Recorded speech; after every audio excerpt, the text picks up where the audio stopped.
Olá, crianças! Bom dia, boa tarde!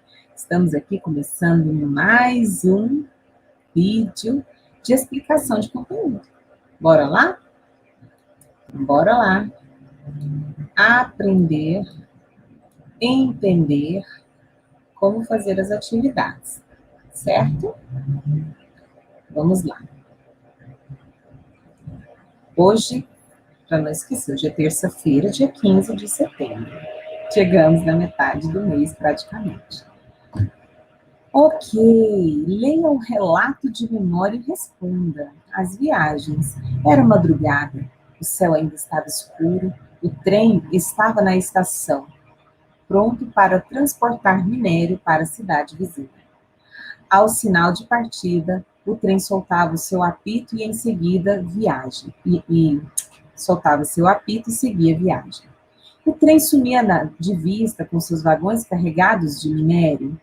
Durante as suas viagens, o maquinista Joaquim sempre passava pelo mesmo caminho, observando sempre a mesma paisagem, folhagens, animais e pastagens, era o que não faltava. O trem, ao chegar à cidade, parava perto do armazém do inspetor e lá descarregava a carga. Joaquim descansava um pouco, esticava as pernas e braços e retornava ao trem para fazer o mesmo trajeto. No final do dia, a chegada do maquinista Joaquim era comemorada com alegria pelos seus filhos, que já o esperavam, olhando pela janela de casa, pois sabiam que na certa, sempre uma surpresa ele trazia. Eram bombons e quindins do armazém do inspetor. Clélia Marques.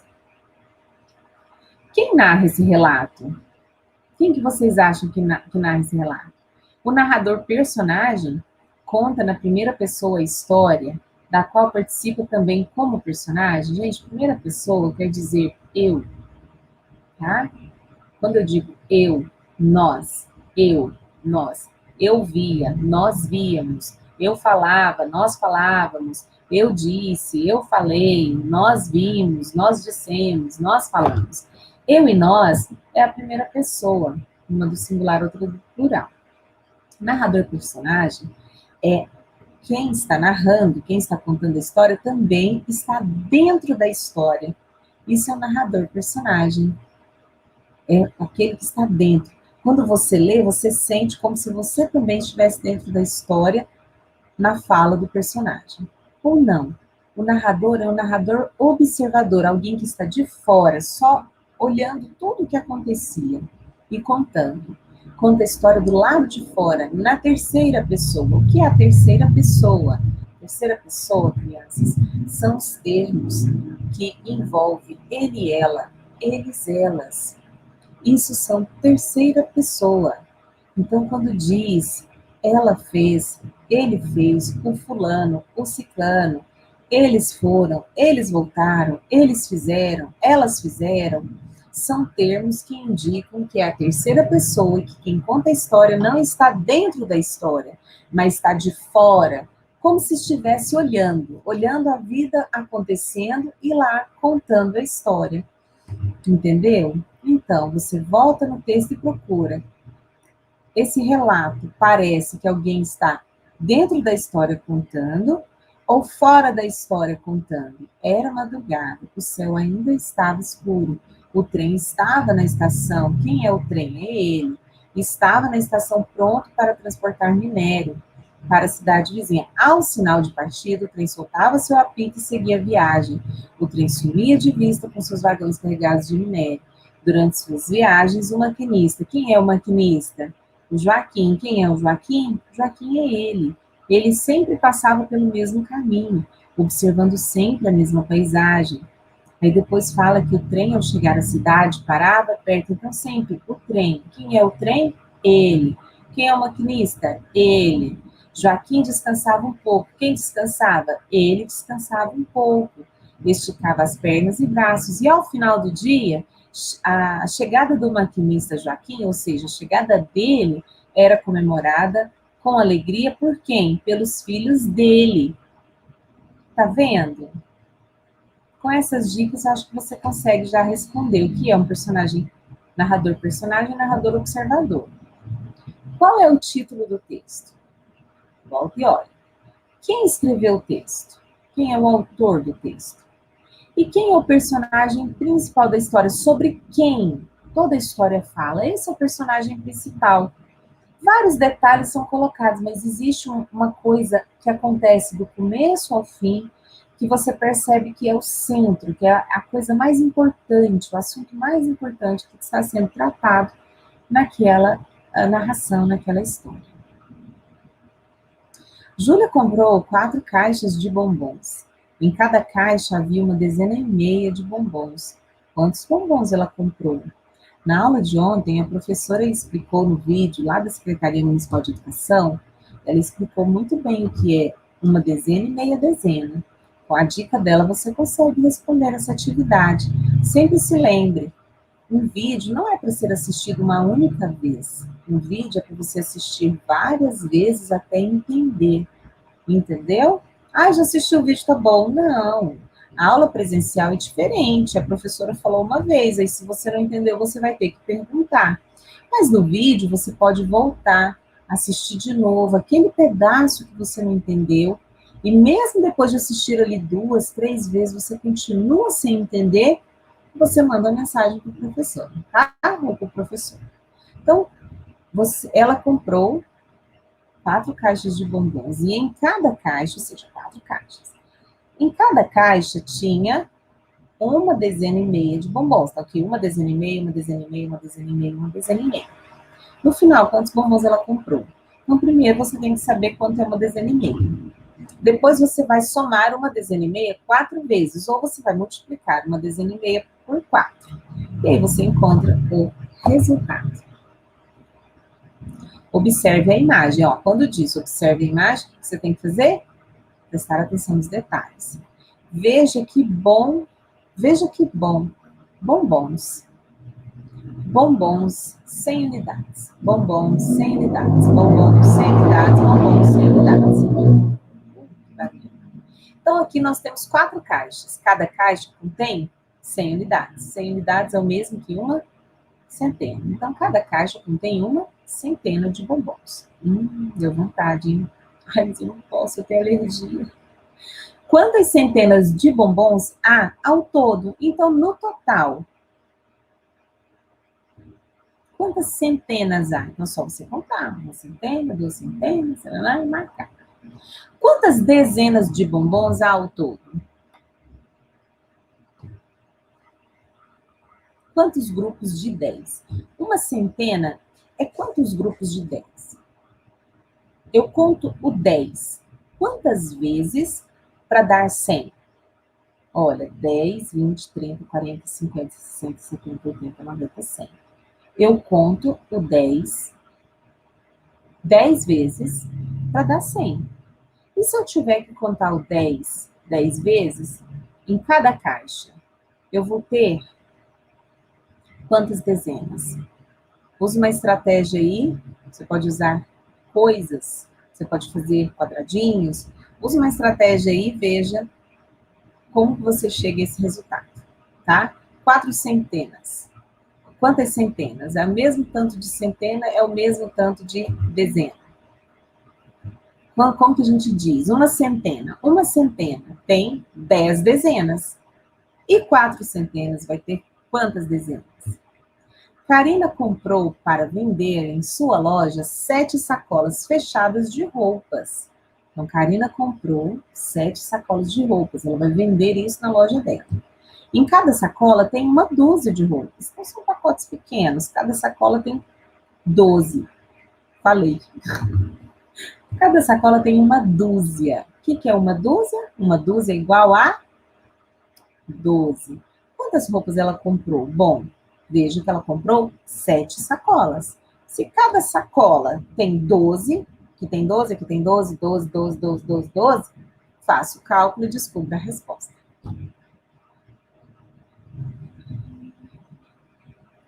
9. Patrick comprou 6 dúzias. De novo, 6 dúzias de bananas. para vender em sua frutaria. Quantas bananas ele comprou? Então, ele foi lá e comprou 6 dúzias, porque ele tem uma frutaria e ele precisa vender banana também. Então, 6 dúzias, ou seja, 6 grupos com 12, vai dar quantas bananas? História. Se você tem o livro, você pode utilizar, se não, você faz na folha. Migração forçada e resistência escrava. O Brasil abriga a maior população negra fora do continente africano. Isso acontece porque milhões de africanos foram forçados a migrar para cá como escravos. Os africanos escravizados eram forçados a trabalhar de diversas formas, em plantações e engenhos de cana-de-açúcar, em plantações de café, carregando pessoas e mercadorias, extraindo ouro na mineração e exercendo vários serviços domésticos. Eles também realizavam trabalhos especializados como caldeireiro, barbeiro, sapateiro, açougueiro, marceneiro, pedreiro e muitos outros. Eu quero acrescentar aqui para vocês que os africanos que vieram para o Brasil, a forma que eles se tornaram escravos era uma forma que já era praticada há muito tempo atrás. Então, haviam guerras entre tribos, e aí a tribo que perdia se tornava escrava da outra tribo, entendeu? Então, o que acontecia é que na época das colonizações, em que Portugal colonizou o Brasil, Portugal também fazia negócios com a África. E ele acabava comprando, claro, triste isso, é um período assim muito triste da nossa história brasileira. Mas eles compravam pessoas, é triste ouvir isso, né? Mas era isso que acontecia. Eles compravam pessoas ali na África e traziam para ser escravos aqui no Brasil. Então, eles eram escravos lá. Eles eram vendidos como escravos. E isso tem vários motivos porque as pessoas eram escravizadas naquela época. A escravidão hoje é crime e nós temos sim que lutar contra isso, tá? Isso não se faz. Ser humano tem que ser cuidado. A gente não faz isso nem com animal, né? Migrar. O que é migrar? É mudar de país ou de local. De um local para o outro, dentro do mesmo país. As pessoas que saem de um lugar onde vivem para se estabelecer em outro lugar são chamados de emigrantes, com E, emigrantes. Quando chegam ao destino, são considerados imigrantes no novo local. O escravo é uma pessoa privada, ou seja, uma pessoa que perdeu a sua autorização pela liberdade e é submetida a um trabalho forçado por outras pessoas que elas pertencem. São como uma propriedade, sabe? Era isso que acontecia. Então, eles não tinham direito. Não era simplesmente, é só ir embora. Não era assim. Era algo um pouco mais difícil. Carruagens e móveis prontos para embarque, de Jean-Baptiste Debré, de 1834. É esse quadro aqui, ó. Você vê pessoas negras carregando todo tipo de coisa no porto, né? Foi uma litografia colorida à mão, tá vendo? Os grandes artistas também coloram, não só pintam. A vida dessas pessoas escravizadas era extremamente difícil. Além de estarem longe da sua terra natal, elas eram obrigadas a se submeter a trabalhos muito pesados. Não eram bem alimentadas e os castigos eram frequentes. Por isso houve resistência durante os mais de 300 anos de escravidão no Brasil. Essa resistência se manifestava de diferentes formas, como rebeliões, revoltas e fugas. Tinha que resistir mesmo, né? As pessoas escravizadas que fugiam se abrigavam em quilombos e eram chamados de quilombolas. O que são os quilombos? São agrupamentos de escravos fugidos. Os agrupamentos de escravos fugidos eram chamados de quilombos e podiam ter algumas poucas pessoas, dezenas, centenas e até milhares de moradores, como chegou a ter Palmares, o maior quilombo que existiu no Brasil, e o que mais tempo durou. Então, quais são os principais quilombos no Brasil? Então, nós temos aqui um mapa. Grande parte dos escravizados que fugiam para Palmares e para outros quilombos do Nordeste tinham sido forçada. Grande parte dos escravizados tinham sido forçados a trabalhar na produção de açúcar. Já em Minas Gerais, muitos dos escravos que habitavam os quilombos, com destaque para o quilombo do Ambrósio, trabalharam na mineração. Então, aqui nós temos os quilombos do Brasil. Vamos abrir ele mais um pouquinho. Então, olha aqui a região do Brasil. Então, você olha aí com atenção na sua atividade. Então, nós temos aqui na região do Amapá, do Pará, do Maranhão, Alagoas, Sergipe. Nós temos aqui na Bahia, em Goiás, Minas, São Paulo. Então, são várias regiões. Vamos diminuir de novo. Ok. De acordo com o texto, o Brasil abriga a maior população de quê? De qual etnia? Quando a gente quer falar de que lugar que a pessoa veio, a gente diz etnia. Qual é a etnia? Etnia branca, etnia indígena, negros, japoneses, tá? Então, de acordo com o texto, o Brasil abriga a maior população de brancos fora do continente europeu, ou abriga a maior população de negros fora do continente africano, ou maior população de japoneses fora do continente asiático.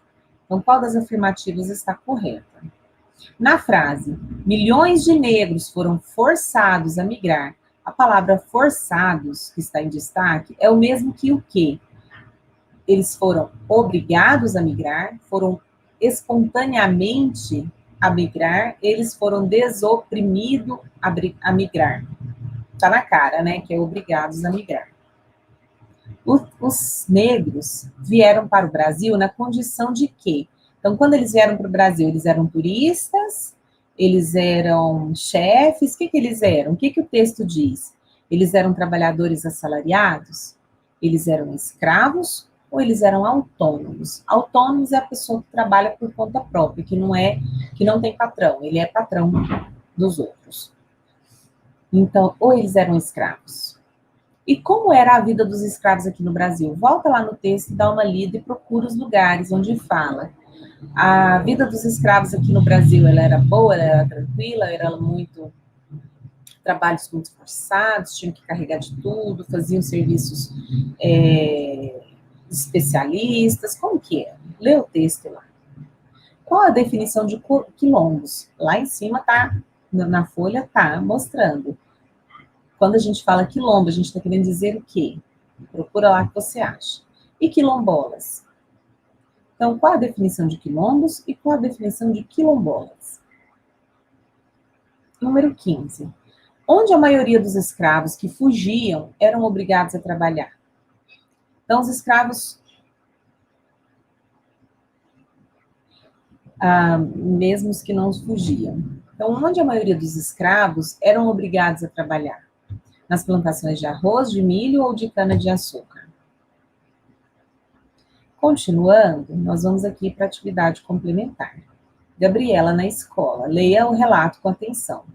Um dia na escola, a professora perguntou a Gabriela: Gabriela, quem foi que descobriu o Brasil? Ah, professora, isso é fácil. Eu gostaria de saber quem foi que cobriu. Tá faltando um M aí. Gabriela não deixava a professora em paz. Professora, céu da boca tem estrelas?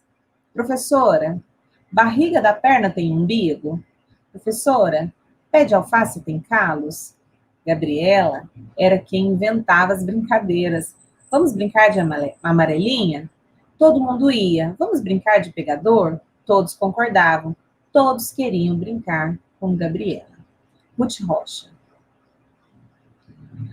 Neste relato, há trechos que mostram a fala do narrador. Escreva 2 trechos onde aparece a fala do narrador. Então, veja que tem muito diálogo da Gabriela, a Gabriela com a professora. Mas existem momentos em que nem a Gabriela, nem a professora falam. Quem fala é o narrador. Qual é o pedaço que quem está falando não é nem a Gabriela, nem a professora? Aí você copia aqui. O que Gabriela inventava? Brincadeiras, perguntas, narrativas, o que ela inventava segundo o texto? Onde aconteceu esse relato? No apartamento, na escola ou no clube? O que identifica que o texto acontece no passado?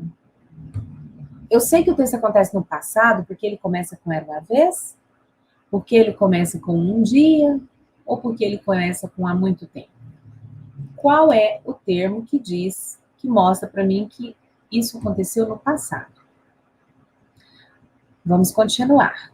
Joana ganhou de presente do seu tio a quantia abaixo. Então, veja que nós temos 4 notas de 100, 1, 2, 3, 4, uma nota de 50 e uma nota de 20. Quantos reais ela ganhou? Então, você vai somar 100 mais 100 mais 100 mais 100, mais 50 mais 20. E você vai ter o resultado. Ela foi em uma loja, comprou uma bolsa no valor de R$ 179. Quanto ela recebeu de troco? Veja quanto que ela tinha aqui. Se você não responder a letra A, você não responde a letra D. Então, na letra A, você sabe o quanto que a Joana ganhou. Na letra B, você vai pegar o total que a Joana ganhou e vai diminuir o valor da conta, que foi de R$ 179. E vai ver qual foi o troco que ela recebeu. Ao voltar para casa, sua mãe lhe deu mais R$ 385. Quantos reais ela tem agora? Então, agora você vai ver quanto que sobrou aqui para ela e vai somar com os 385 da sua mãe. E aí você vai ter o valor total. Mas ainda não acabou. Com o dinheiro que Joana tem agora, quais produtos daria para ela comprar? Pronto, você vai ter que saber a resposta da letra C, para você conseguir dizer o que ela poderia comprar com esse dinheiro. Veja que o relógio custa R$ 12, que o rádio custa, o aparelhinho de som custa R$ 156, que o celular custa R$ 98 e o tênis custa R$ 56.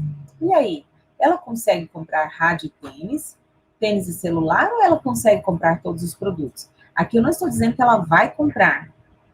Aqui eu estou dizendo que com o dinheiro que ela tem, quais daria? Se ela quisesse comprar, daria para ela comprar tudo? Ou daria para ela comprar só o rádio e o tênis, ou só o tênis e o celular? E por último, se Joana quisesse comprar todos, com quantos reais ainda sobraria? Então, se ela resolvesse, não, eu vou comprar tudo, aí você já respondeu a de cima. Você sabe se ela consegue comprar todos.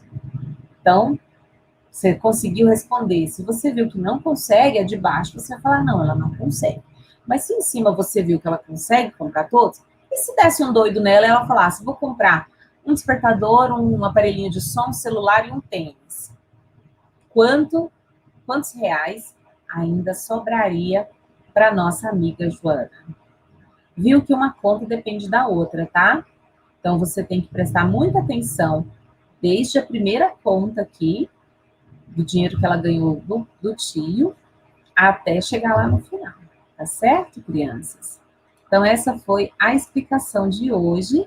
Espero que vocês consigam realizar com muito empenho, com muita alegria. Não esqueça de fazer a foto no mesmo dia que você faz a tarefa e mandar para mim, tá bom? Que eu já lanço a presença e já consigo corrigir também. Se houver alguma dúvida, eu consigo te orientar. Um beijo no seu coração e até amanhã.